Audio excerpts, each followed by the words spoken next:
Well, here it is, the brand new Chevy Bolt. You got to check this thing out. I'm Craig Bouchon, Craig Bouchon Show. I'm out here with Fine Green 411. I've been driving this vehicle for about a week. Excuse me, I take that back. I've been driving it since last Wednesday. I'll have it for a week.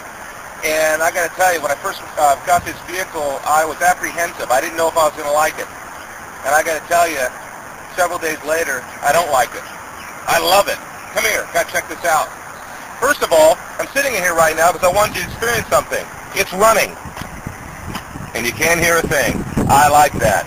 Another thing, if you peek in here, if the camera can pick it up, look at the 201 miles I've driven so far, and averaging 80.9 miles to the gallon. I've used 2.4 gallons, and the way that happens is eventually you run out of battery power, okay? If you drive long enough, you'll see I have 10 miles left on this because I live quite a ways from the station in the hill country, and you'll notice that when that goes down to zero, it'll kick over and use gas, all right? And that's why you'll see the 220 miles up on the left-hand side of the dash console.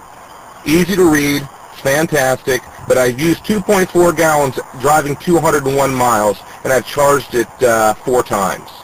So today we're going to have Craig Epling calling into the radio show, and he's going to talk about what does it cost per charge. That will be my determining factor of whether it's worth it or not. Some of the research I've done does show that it's about $1.50 per average charge, but we're going to find out what is average charge. Another thing I like about this, it's all soft touch control. It's got real nice features in the steering wheel, so it's easy access, and there's a lot of room. Now I'm 6'1", 200 plus, okay, and I fit very well in it, a lot of headroom, a lot of good stuff. I drove it by, for those of you who know me, I drive a BMW, and an American-made BMW, by the way, and let me roll this up. What I like about this, let me shut it off. You don't even know it's on and off. It's fantastic. Look at the dash. Another thing I like about it, it's easy to get in and out of, and it's got a lot of nice features on the inside.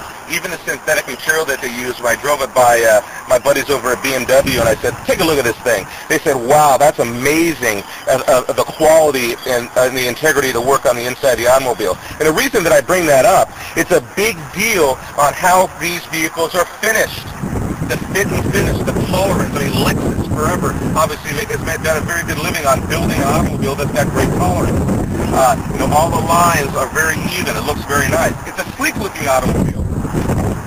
I like that it has this kind of a pearlized white finish. It's an excellent color for warm climate areas.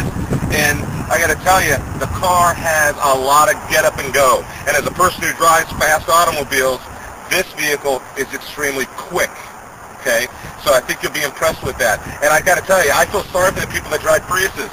I really do, because the Priuses now should be the top traded-in vehicle out there. Okay, and they should be trading in on this automobile. Now, some of the things I am concerned about that we have to ask about is resale value of a vehicle like this if you buy it. And again, we're going to be speaking with Craig Epling with General Motors today on the show. But overall, my experience, and again, I'll have it till Wednesday, and I'll be doing updates. And again, go to finegreen411.com, also CraigBouchonShow.com, and we'll be setting these posts up, and also on Facebook.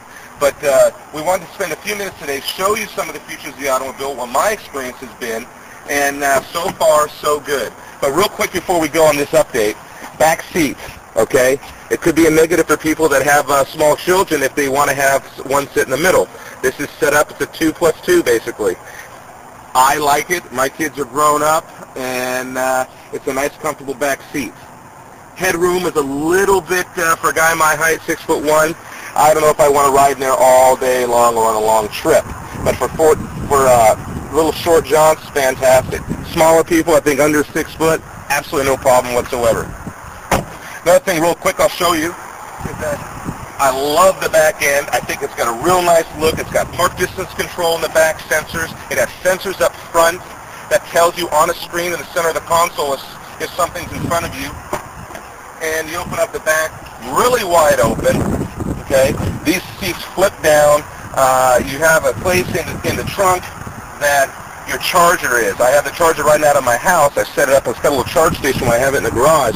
But the charger normally sits right there. and a little air compressor if you ever have a problem on the road with one of the tires.